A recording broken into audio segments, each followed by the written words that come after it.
Only if the Congress passes all of its major components does it have any real chance of success.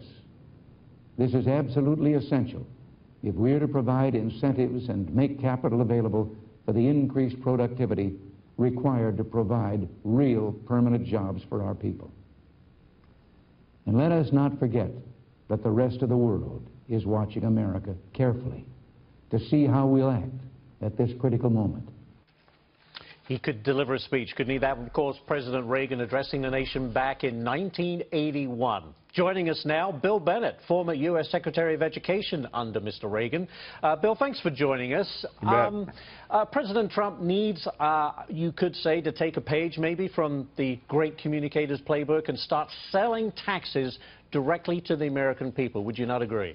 Yeah, I mean, yes, Reagan could make a great speech and often did. And a lot of them were spontaneous.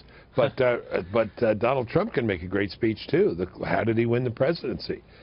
He went around the country and persuaded people to his point of view. I think, by the way, he's more comfortable with the tax issue than with the health care issue. It's exceedingly complex, the health care issue, very difficult to fathom. I don't fathom it. The tax issue is, I think, much more familiar to him, and I think probably easier to explain. But yes, he ought to hit the hustings. He likes the hustings, we know that. So go out there and sell it. Yes, sir. But how would you compare the political environment today back to when Ronald Reagan was president? It seems a lot more toxic now. Rough waters then, rough waters for the Bushes, rough waters for Dan Quayle, but these are toxic and poisonous waters. I've never seen anything like it. I mean, you know, we keep hearing this is not a fishing expedition after Trump.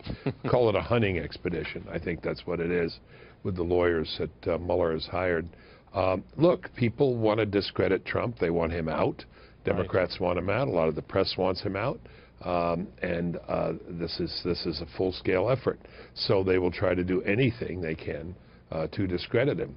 But I learned one thing in Washington in many years that I worked in Washington. You're either on offense or you're on defense.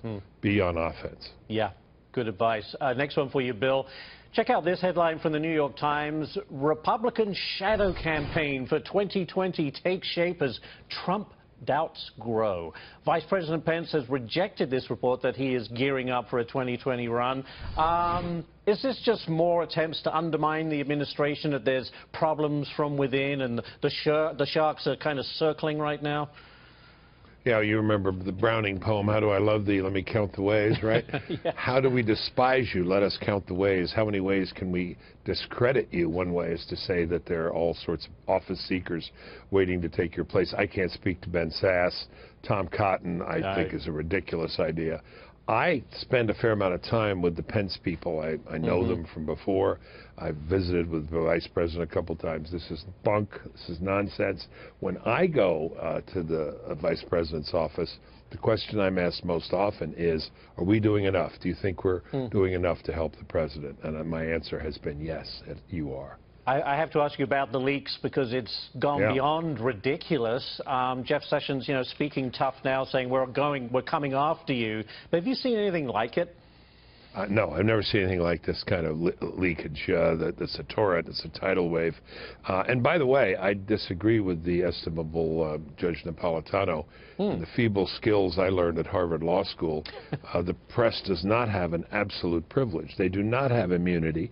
If General Mattis orders secret orders to take out ISIS in Raqqa, and that is disclosed by a reporter and people get killed, there should be prosecutions of those reporters. The press has privileges, but they're not absolute privileges.